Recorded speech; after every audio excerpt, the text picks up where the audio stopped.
dying alone. Other times, I let the office sink into the ground, swallowing everyone inside, or I let it burn to a crisp. I have to say this, though, this version of events has been rather amusing. Watching you try to make sense of everything and take back the control wrested away, it's quite rich. I almost hate to see it go. But I'm sure whatever... You know what? I think what it is, guys, is that is just an unbeatable ending. Like, no matter what, that's just how it ends. So we're just gonna take it like big boys. We're gonna say, you know, that's it. That's where it ends. End of the game.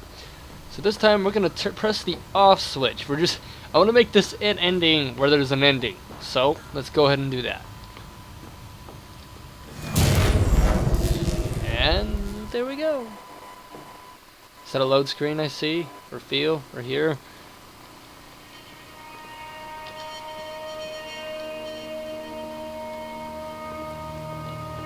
Blackness and a rising chill of uncertainty. Was it over?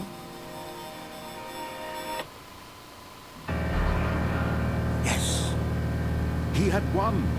He had defeated the machine. Yay. Unshackled himself from someone else's command. Freedom was mere moments away.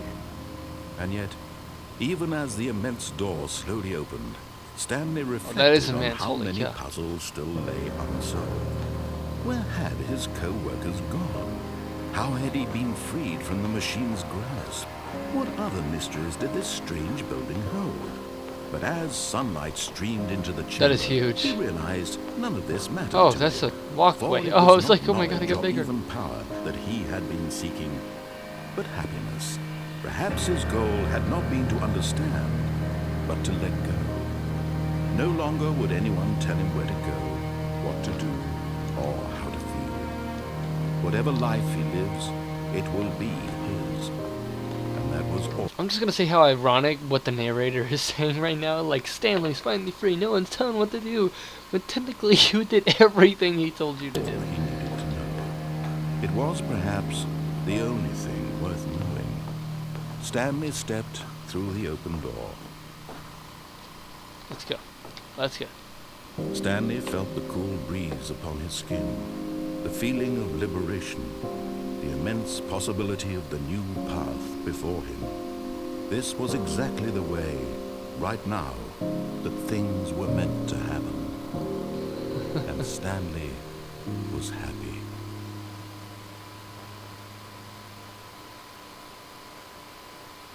By far the easiest ending ever. Just do everything he says. Easiest one ever. I'm just gonna say it. So I'm gonna thank all of you for watching. It was great for you to join me on this little adventure. There will be more. There are still a couple more endings as far as I know, and I will be definitely doing them. So just like, comment, subscribe if you want to see more of these, and I will see you all next time. Adios. Stanley wondered to himself. Minutes? Days? Centuries? Did something crucial happen while my senses were turned? He made a note to be more careful with time from now on. Oh, snap. Okay, in case all of you don't know what happened, I'm just gonna say, first things first, I'm Psychotic. Thanks for joining me today. And first things first, what he's saying, if you haven't seen my last episode, go watch that right now. Go watch it. Go watch it. Just, you know, first things first, just go watch that episode. Then come back and watch this one. Now, I'm going to give you 5 seconds to do that. 1, 2, 3, 4, 5. Okay, I'm going to start talking now. Now, what just happened is we beat the game, right? And it's the happy ending where Stanley walks outside and he's like, I win. And now, when the game just restarted right now, the narrator said, we've seen it like as if Stanley was daydreaming. That's the first time I've heard him say things like that. Something like that. Exactly like that. So everything that just happened was Stanley daydreaming. How cruel is that? How cruel and awesome. Oh gosh, we gotta continue. Oh, that's sick. Just absolutely sick. We'll just continue on from here. Oh my goodness. When Stanley came to a set of 2 open doors, he entered the door on his left. Yes.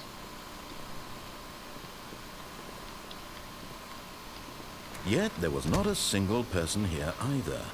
Feeling a wave of disbelief, Stanley decided to go up to his boss's office. Coming to a staircase, Stanley walked upstairs to his boss's office. No, we're gonna go down. We're gonna deny him this time. But Stanley just couldn't do it. Nope. He considered the possibility of facing his boss. Nope. Admitting he had left his post during work hours. Nope. Can't He do it. might be fired Can't do for it. that. Dunce. Put a dunce And in hat. such a competitive economy, why had he taken that risk? All because Pee he on the believed boss's car. everyone had Ouch. vanished. His boss would think he was crazy. And then something occurred to Stanley. Maybe, he thought to himself, maybe I am crazy. All of my co-workers blinking mysteriously out of existence in a single moment for no reason at all. None of it made any logical Wait, what? sense. Huh? And as Stanley pondered this, he began to make other strange observations.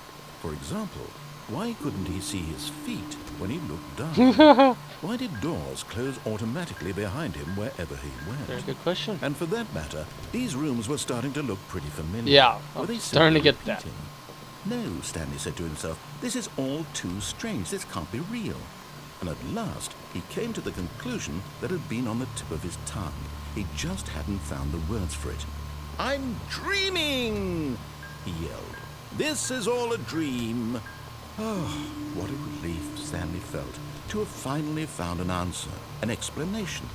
His co-workers weren't actually gone. He wasn't going to lose his job. He wasn't crazy after all. And he thought to himself, I suppose I'll wake up soon. I'll have to go back to my boring real-life job pushing buttons. I may as well enjoy this while I'm still lucid. So, he imagined himself flying and began to gently float above the ground. Oh. Then he imagined himself soaring through space on a magical star field, and it too appeared. It was so much fun. Whoa. And Stanley marveled that he had still not woken up. How was he remaining so lucid? No, break through And the then stars. That perhaps was the awesome. strangest question of them all entered Stanley's head. One he was amazed he hadn't asked himself sooner. Why is there a voice in my head dictating everything that I'm doing and thinking? Now the voice was describing itself being considered by Stanley, who found it particularly strange. I'm dreaming about a voice describing me, thinking about how it's describing my thoughts, he thought. And while he thought it all very odd, and wondered if this voice spoke to all people in their dreams, the truth was that, of course, this was not a dream. How could it be? Was Stanley simply deceiving himself, believing that if he's asleep, he doesn't have to take responsibility for himself? Stanley is as awake right now as he's ever been in his life.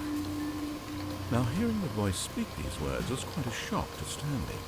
After all, he knew for certain, beyond a doubt, that this was in fact a dream. Did the voice not see him float and make the magical stars just a moment ago? How else would the voice explain all that? This voice was a part of himself too. Surely, if he could just... He would prove it. He would prove that he was in control, that this was a dream.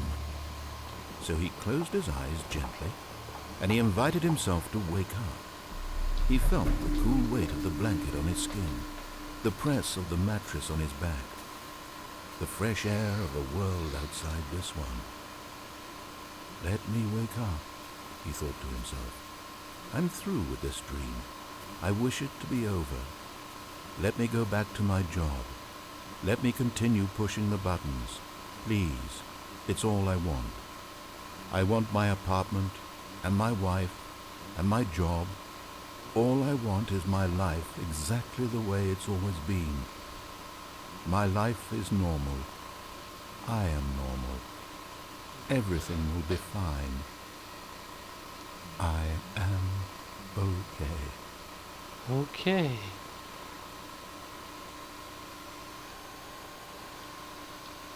God dang it! Stanley began screaming. Please, someone, wake me up. My name is Stanley. I have a boss. I have an office. I am real. Please, just someone tell me I am real. I must be real. I must be. Can anyone hear my voice? Who am I? Who am I? And everything went black. Ugh. Twilight Zone. This is the story of a woman named Mariella. What the frick? Mariella woke up on a day like any other. She arose, got dressed, gathered her belongings, and walked to her place of work. But on this particular day, her walk was interrupted by the body of a man who had stumbled through town talking and screaming to himself, and then collapsed dead on the sidewalk. And although she would soon turn to go call for an ambulance, for just a few brief moments she considered the strange man. He was obviously crazy. This much she knew. Everyone knows what crazy people look like. And in that moment, she thought to herself how lucky she was to be normal. I am sane. I am in control of my mind. I know what is real and what isn't. It was comforting to think this, and in a certain way, seeing this man made her feel better. But then she remembered the meeting she had scheduled for that day. The very important people whose impressions of her would affect her career, and by extension, the rest of her life. She had no time for this, so it was only a moment that she stood there, staring down at the body. And then she turned and ran. Deep, man. It's deep. Oh. Oh, my goodness. Oh, well, hello. All of his co-workers were gone.